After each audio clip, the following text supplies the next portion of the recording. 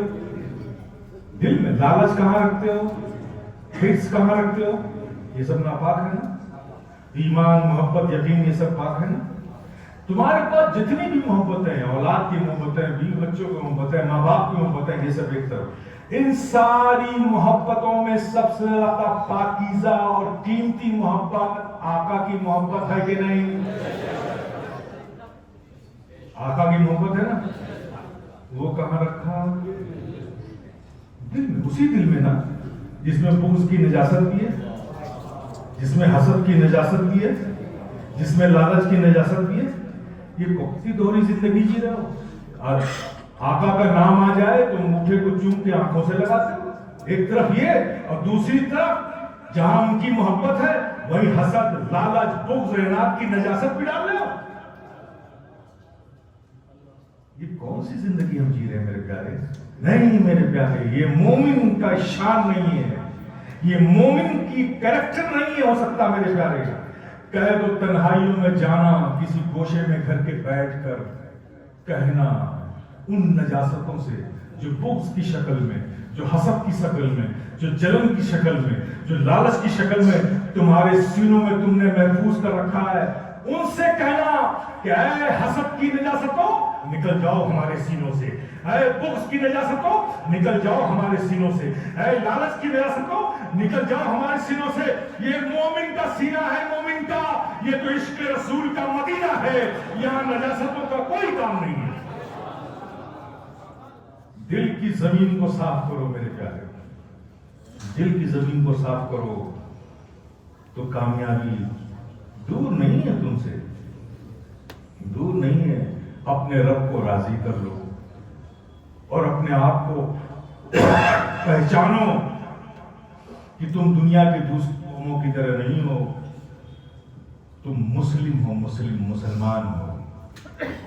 یہ الگ بات ہے کہ آج سانحہ ہے کہ کوئی شخص ہمیں جاننا چاہے تو ہماری بات پر یقین نہیں کرتا، ہماری آئی ڈی کارڈ دیکھتا ہے۔ ایک زمانہ وہ بھی تھا، کسی کو ہمارا نام پوچھنے کی بھی ضرورت نہیں ہوتی تھی، ہمارے چلنے کو دیکھ کر دنیا حیرت میں پڑتی تھی۔ اس استقامت اور استقلال کے ساتھ زمین پر اس انداز پہ چلنے والا کوئی اور نہیں ہو سکتا، یہ انداز تو مسلمان ہی کا ہو سکتا ہے۔ ایک تاریخ ہم نے وہ بھی رقم کی ہے، ایک تاریخ ہماری یہ بھی ہے میرے پیارے۔ صرف سن سن کر سنی مسلمان بننے سے اب کام نہیں چلے گا، سنو تو آقا کی سنتوں پر عمل کرنے کی کوشش کرو، آپس میں محبتیں رکھو، فیکٹس کو دیکھو، فیکٹس کو. یہ سوشل میڈیا یہ مت جاؤ. اولیاء کرام سے محبتیں ہیں تو جنہیں تم جانتے نہیں ان کے پیچھے بھاگ رہے ہو، اور جو اولیاء کرام کے مزارات خلق خدا کی آماجگاہ بنا ہوا ہے، جو ایتھینٹک ہیں، آپ جاتے ہو ان بزرگوں کے مزار پہ، وہاں بھی ڈھونڈتے ہو کوئی بابا مل جائے. ارے وہ خود ان سے فیض لینے آیا ہے اور تم وہاں پہنچ کر دوسرے سے فیض لے رہے ہو. کمال کی بات. یہ اولیاء کرام تو ایتھینٹک ہیں، خلق خدا کا مجمع بتا رہا ہے، لوگ ان کی طرف کھنچ رہے ہیں. تو جو لوگ ایتھینٹک ہیں، پروفڈ ہیں کہ اللہ کے دوست بندے ہیں، ان کی بارگاہ میں جاؤ، نو پرابلم، لیکن کم سے کم لحاظ تو رکھو. اگر لوگ وہاں نہ جاتے تو وہ بابا بھی وہاں نظر نہ آتے.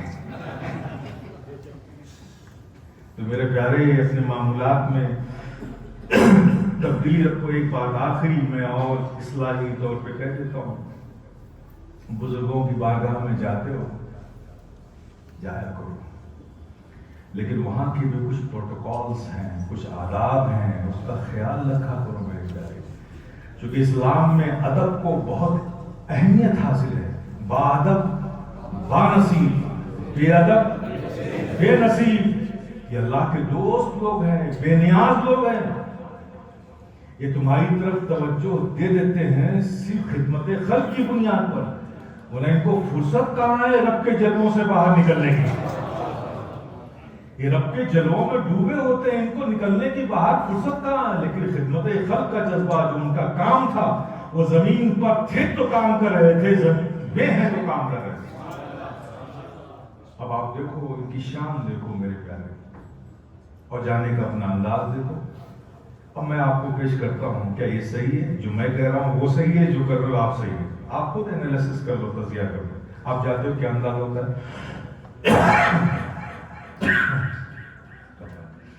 آپ جاتے ہو کیا کرتے ہو؟ پھول لے لیا،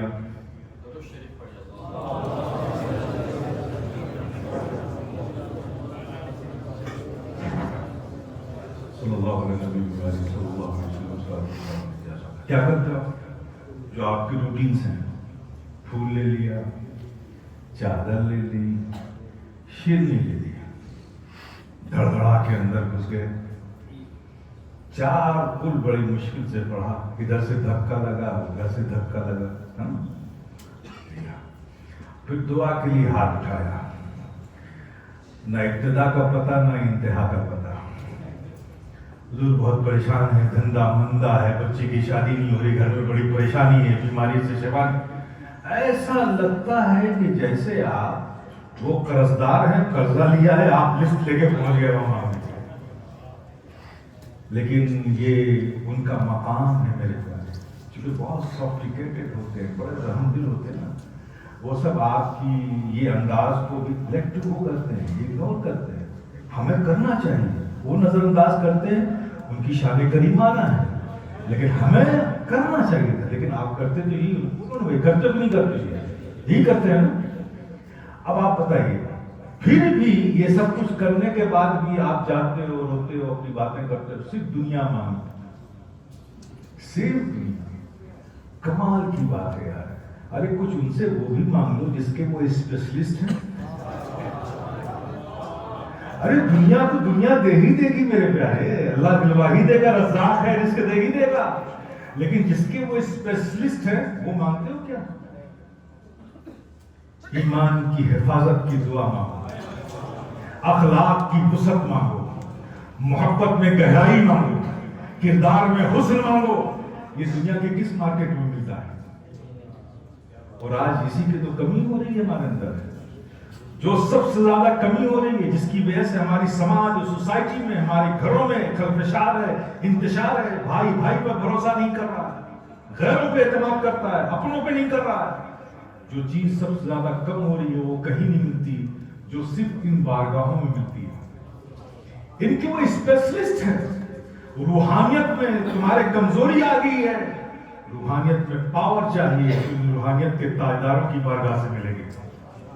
بتاؤ نا مجھے، کسی کا کردار خراب ہو جائے تو دنیا کی کس انڈسٹری میں کون سا سیرپ یا کون سا ٹیبلٹ ملتا ہے؟ بتاؤ، نہیں ملتا نا۔ کردار خراب ہو جائے تو کردار میں حسن چاہیے، ان اولیاء کرام کی بارگاہوں سے ملے گا۔ اخلاق کی وسعت چاہیے تو جو چیز صرف یہی ملتی ہے وہی نہیں مانگتے، صرف دنیا مانگتے۔ میرے پیارے، تو جایا کرو، ان چیزوں کی بھی خیرات مانگا کرو۔ یہ چیزوں کا بھی بڑا اثر ہے تمہاری پریکٹیکل زندگی میں۔ محبتیں کم ہو گئی تو میرے پیارے اس کا کتنا اثر ہے؟ بھائی بھائی میں اجنبیت ہو گئی، ایک باپ کی اولاد ہے، ایک چھت کے نیچے رہتی ہے لیکن چاروں ایک دوسرے سے الگ الگ۔ وہ جو ایک ماں ایک باپ کی اولاد ہونے کی جو محبت فطری طور پر ہر بھائی کے دل میں بھائی کے لیے ہوتی ہے، وہ کمزور نہیں کیا؟ آج ہو رہی ہے نا کمزور؟ کیا اس کی ضرورت نہیں ہے آپ کو؟ تو میرے پیارے، یہ بھی مانگا کرو۔ اب وہ رحم دل ہیں، ان سب چیزوں کو اگنور کر دیتے ہیں، لیٹ ٹو گو کرتے ہیں۔ چلو بھائی ٹھیک ہے، پریشان آیا جس انداز پہ آیا دے دو، چھٹی کرو۔ اللہ سے دعا کرتے ہیں، اللہ قبول کر لیتا ہے۔ لیکن مجھے بتاؤ، یہ جو تم لے کر گئے، اس میں کیا چیز ان کی پسند تھی؟ یہ پھول ان کو پسند ہے، چادر ان کی پسند ہے، یہ شیرنی ان کی پسند ہے؟ ان کی کیا پسند ہے؟ ان کی تو کوئی چیز پسند لے ہی نہیں گئے تم۔ ہاں ٹھیک ہے، ہم جاتے ہیں ان سے پھول چادر ان سب چیزوں کے ذریعے اللہ کے ولی بندے کی بارگاہ میں اپنی محبت کا اظہار کرتے ہیں، تو اللہ کے محبوب بندوں کی محبت کا اظہار، ان کی تعظیم، ان کے ادب میں جو کام کیا جائے اللہ اس پر ثواب عطا فرماتا ہے۔ یہ الگ پہلو ہے، یہ الگ بات ہو گئی، لیکن ان کی پسند تو نہیں ہے نا۔ تو آپ جب بھی جاتے ہو اپنی پسند کی چیزیں لے کے جاتے ہو، یہ ہماری محبت کا اظہار کرے گا۔ پھول پیش کریں گے، اس سے ہم محبت کا اظہار کریں گے، چادر پیش کریں گے، ہم محبت کا اظہار کریں گے، شیرنی لے کے جائیں گے، اظہار ثواب کریں گے۔ یہ سب آپ کی پسند کی چیز ہے۔ کبھی محروم لوٹایا کیا؟ اس دعا اور اس منت کی بات مت کیجیے گا جو قبول نہیں ہوئی، اس لیے کہ دیکھیے، بچہ اگر شعلہ مانگے، دیکھتے ہوا آپ کا کوئی گولا مانگے، آپ بہت اپنے بیٹے کو چاہتے ہو لیکن کیا اس کے ہاتھ میں دو گے؟ کتنوں ہی پیار کرتے ہو لیکن وہ شعلہ تو اس کے ہاتھ میں دو، چونکہ وہ تو نہیں جانتا، آپ جانتے ہو، تم کا تو جل جائے گا۔ ایسے اگر کوئی دعا قبول نہیں ہو تو اس کو اسی کھانے میں رکھو کہ جو تم نے مانگا ہے وہ تمہارے لیے مناسب نہیں تھا، اس لیے نہیں ہوا۔ ورنہ اولیاء کرام کی بارگاہ میں دعا ہو اور وہ دعا کے لیے ہاتھ اٹھا دے، اللہ اپنے محبوبین بندوں کی دعاؤں کو کبھی مسترد نہیں کرتا۔ میرے پیارے، خالی ہاتھ تو نہیں لوٹایا نا، نہیں لوٹایا۔ تو جب تم اپنی پسند کی چیز لے کر جاتے ہو تو وہ خالی ہاتھ نہیں لوٹاتے۔ کبھی سوچو، ان کی پسند کی چیز لے کر جاؤ۔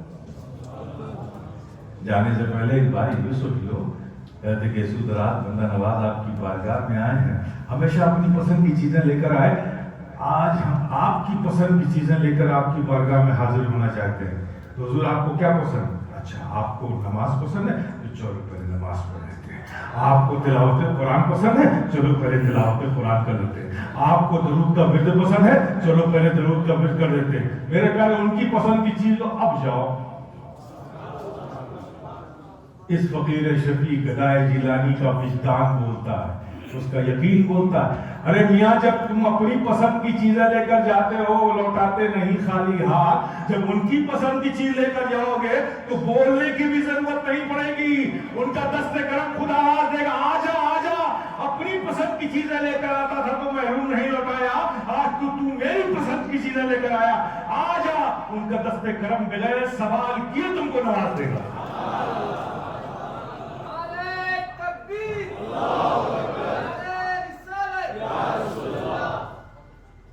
آپ دیکھیں دوسری غلطی کیا کرتے ہیں معلوم نا؟ ہر آستانے پہ بزرگوں کے مسجد بھی ہے نا؟ کیا غلطی کرتے ہیں آپ؟ مسجد میں جماعت کھڑی ہے، اور آپ رقبے کے اندر گھسنے کی کوشش کر رہے ہیں. ذرا انصاف سے بولو میرے پیارے, ایمان سے بولو. جو لوگ مسجد میں کھڑے ہیں وہ کوئی اور ہیں کیا؟ وہ بھی تو سرکار گیسو درات بندہ نواز کے عقیدت مند, ان کی محبت ہی میں آئے نا. تم بھی محبت میں آئے, تم نماز چھوڑ کے اندر گھس گئے. اب ذرا انصاف سے بولو, جس وقت جماعت ہو رہی ہے ان سے محبت کرنے والے ہی جماعت میں کھڑے ہیں, تو گیسو دراز بندہ نواز کی توجہ کس طرف ہوگی؟ نمازیوں کی طرف ہوگی کہ تمہاری طرف ہوگی؟ اب تمہاری طرف جب ہے ہی نہیں تو گھس کے آ رہے ہو. ارے وہاں جا کے کھڑے ہو جاؤ جہاں توجہ ہے ان کی. اس لیے جماعت ہو رہی ہو تو پھر ادھر ادھر مت جاؤ میرے پیارے, جا کے تم بھی جماعت میں شامل ہو جاؤ.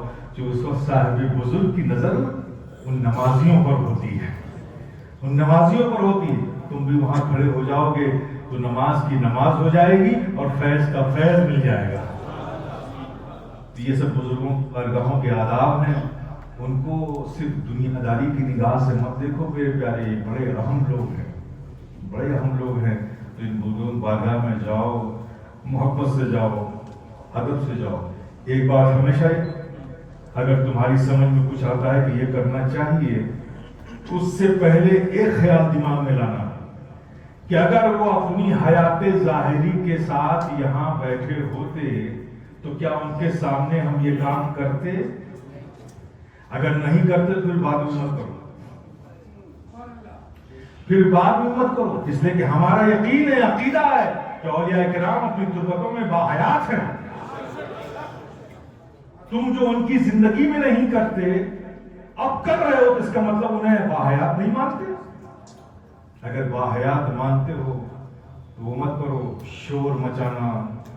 اب آپ دیکھیے بزرگوں کی بارگاہ میں جاتے ہیں, آپ شروع ہو گئے, سلام پڑھنا شروع کر دیا زور زور سے. ارے بھائی یہ اہل طریقت ہے, یہ دل والے ہیں. یہاں ظاہری آواز کی کوئی قیمت نہیں ہے, جو بول لے اس کے دل کی دھڑکنیں شامل ہیں کہ نہیں ہے.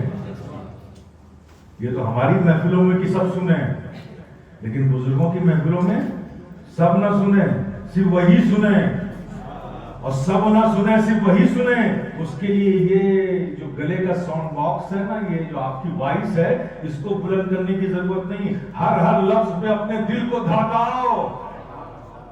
یہ دل کی تڑپ کی آواز وہاں پہنچے گی, یہ زبان کی آواز وہاں نہیں پہنچے گی. اب آپ سلام پڑھ رہے ہو, قرآن کی تلاوت کر رہے ہو, قرآن کی جہاں تلاوت ہو ہر مسلمان کو سننا اس کا واجب ہے. اب آپ بتائیے سب کو گنہگار بنا رہے ہیں. اس لیے بزرگوں کے آستانوں پہ جب جائیے تو بہت خاموشی سے تلاوت کیجیے, بہت خاموشی سے ان کا تصور کر کے کہ وہ موجود ہے, ہمیں دیکھ رہے ہیں, اور سلام پڑھیے. چونکہ اس میں دکھاوا شامل ہے. کیا ہے اس میں؟ دکھاوا شامل ہے, اور جس میں دکھاوا ہو وہ عمل قبول نہیں ہوتا. آپ نے سلام پڑھا کس کے لیے؟ اللہ اس کے رسول کے لیے, اللہ کو راضی کرنے کے لیے, رسول کی خوشنودی میں پڑھا, ان کی محبت میں پڑھا. تو پڑھا کس کے لیے؟ نبی پر سلام پڑھا اللہ کی رضا کے لیے, ہو گیا. تو اللہ کو راضی کرنا ہے, نبی کی محبت میں پڑھ رہے ہیں, تو پھر اس میں دنیا کو کہاں شامل کر رہے ہیں؟ جس کے لیے کر رہے ہیں اسی کے لیے کرو نا. یہ دوسروں کو کوئی شریک ٹھہرا رہے ہو. جو کام جس کے لیے کیا جائے اس میں اگر دوسروں کو شریک کر لو گے تو پھر وہ عمل کا جو معاملہ ہے وہ ختم. یہ دکھاوا ہو گیا.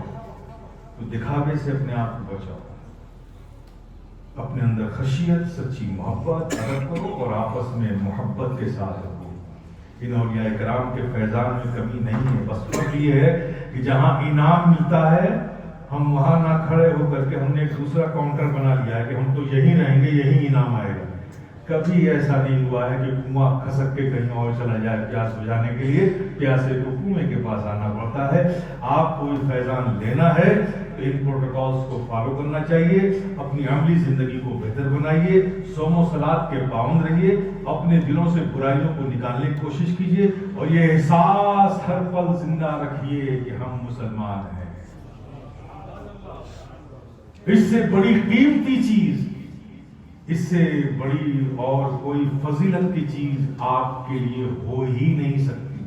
اس سے بڑی آنر، اس سے بڑا ریکارڈ، اس سے بڑا سمان آپ کے لیے اور کچھ نہیں ہو سکتا کہ آپ مسلمان ہیں، صاحب ایمان ہیں۔ یہ آپ کا سب سے عظیم مقام ہے کہ آپ صاحب ایمان ہیں۔ اس کی قدر کیجئے میرے پیارے۔ اللہ پاک ہم سب کو راہ مستقیم پر قائم رکھے اور اس پر چلنے کی توفیق عطا فرمائے اور ہماری خطاؤں کو معاف فرمائے۔ اور آخر میں کہوں گا جن لوگوں نے اس پروگرام کا انعقاد کیا ہے، جناب فضیل صاحب اور رفیق صاحب اور ان کے تمام رفقا اور احباب اور اس مدرسے کے ٹرسٹیان، ذمہ داران، جو بھی لوگ ہیں، اللہ پاک ان کی محنتوں کو قبول فرمائے، ان کی محبتوں اور خدمتوں کا اجر دنیا و آخرت میں انہیں عطا فرمائے، ان کی اولادوں کو ان کے لیے ثواب جاریہ عطا فرمائے، اور جو لوگ اس بزم محبت میں حاضر آئے ہیں مولا کریم ان کی حاضری کو قبول فرما لے اور اس محفل کی برکتیں نعمتیں ہم سب کو عطا فرما۔ وآخر دعوانا الحمدللہ رب العالمین۔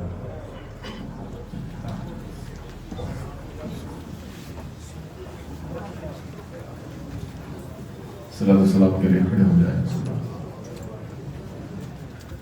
مصطفیٰ جانے رحمت پیلا ہو سلام، شمع بز میں ہدایت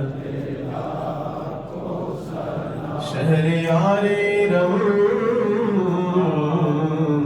تاجدار حرم، شہر یار رم، تاجدار حرم، نوبہار شفاعت پیلا سلام، مصطفیٰ جانے رحمت پیلا ہو سلام، شمع بز میں ہدایت پیلا، ہم غریبوں کے آقا پہ بے حد درود، ہم غریبوں کے آقا پہ بے حد درود، ہم فقیروں کی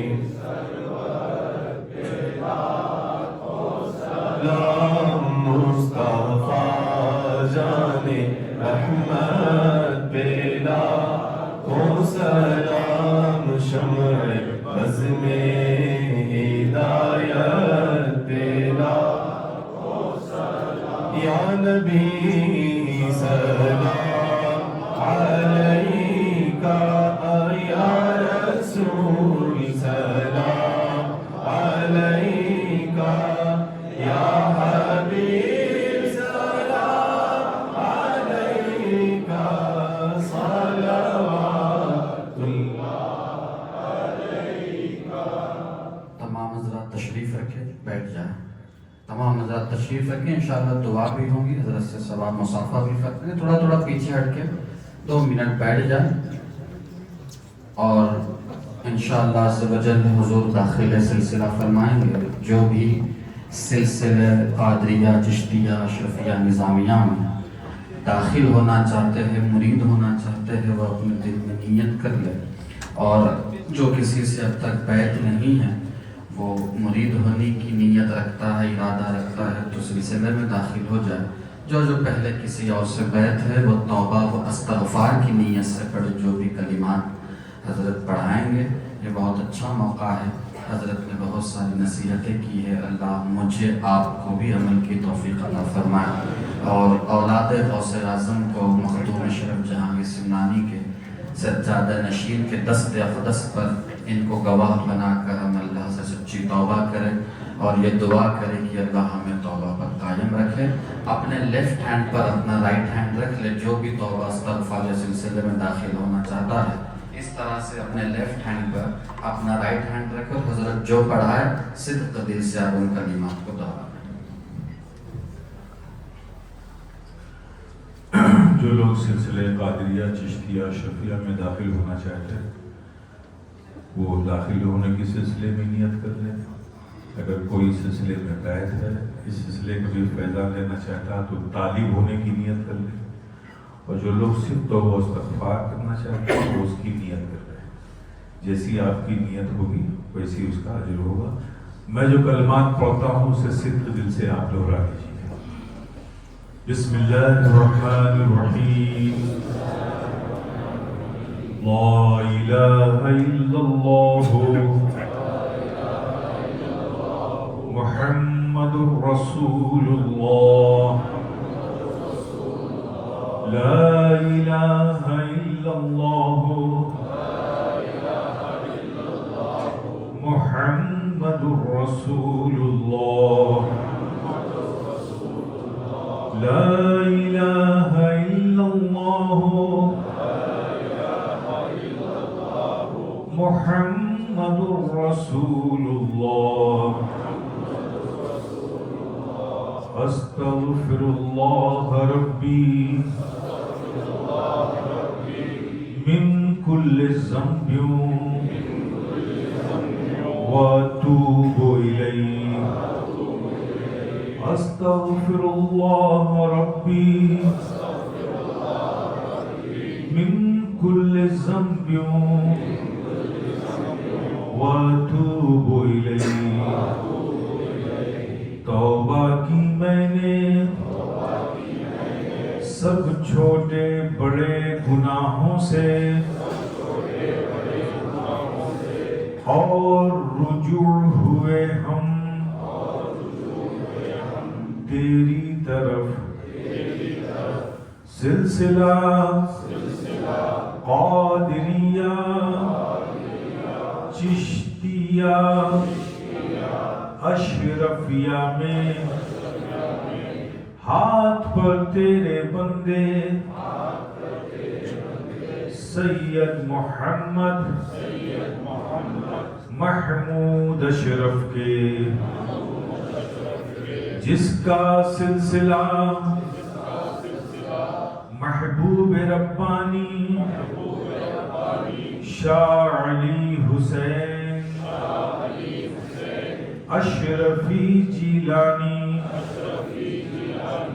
محبوب یزدانی